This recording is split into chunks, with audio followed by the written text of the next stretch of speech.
This is Day to Day. I'm Alex Chadwick. I'm Madeline Brand. In a few minutes, a debate over putting polar bears on the endangered species list. First, one more item on politics. Republican presidential candidate Ron Paul, a Texas congressman, has attracted many voters who'd never really heard much about him until a few months ago.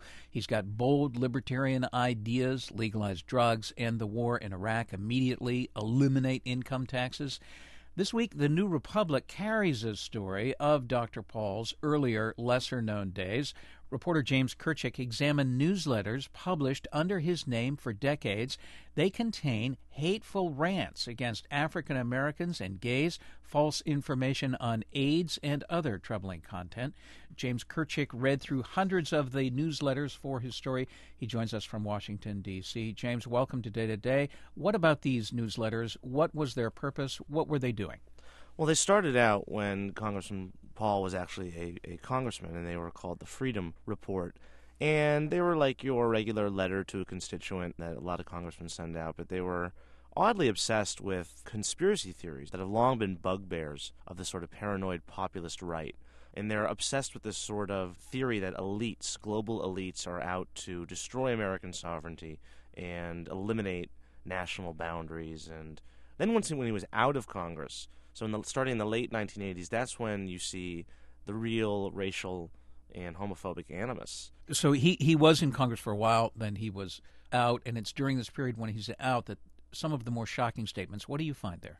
Well, there's an obsession, for example, with Martin Luther King, and not in the good way. He's obsessed with his sex life, and he refers to him frequently as a pedophile.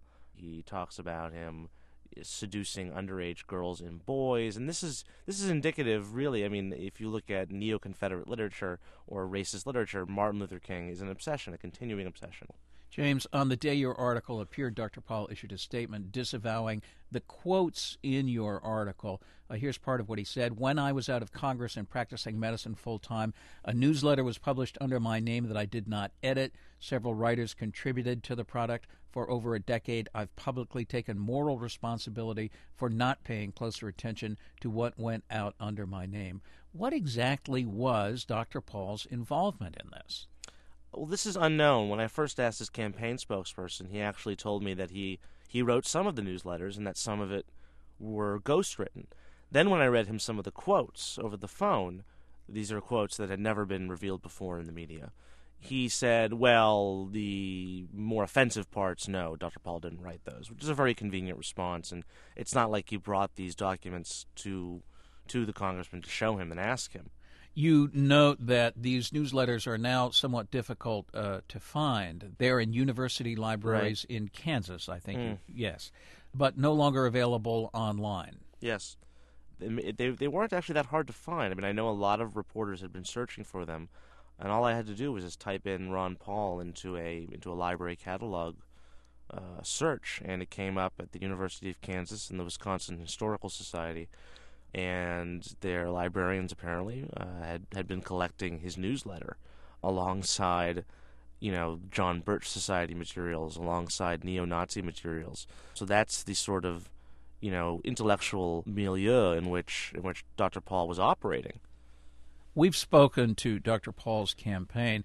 They've declined to make him available or a campaign spokesperson available for an on-air interview. They do say that Dr. Paul has addressed these charges in the past, in earlier political campaigns, that the story's a decade old, and that he has disavowed moral responsibility for these statements.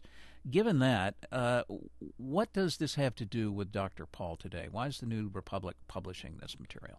Well, this material is brand new. When he says that this news is a decade old, that's just not true. But let's take the Paul campaign at their word when they say that the congressman didn't write this. What does that say about his organizational or his leadership capabilities, that he's allowing a newsletter to be published in his name for 20 years with vile, racist, homophobic rhetoric and conspiracy theories, and he's totally unaware of this? It certainly doesn't speak well for him either way, I don't think.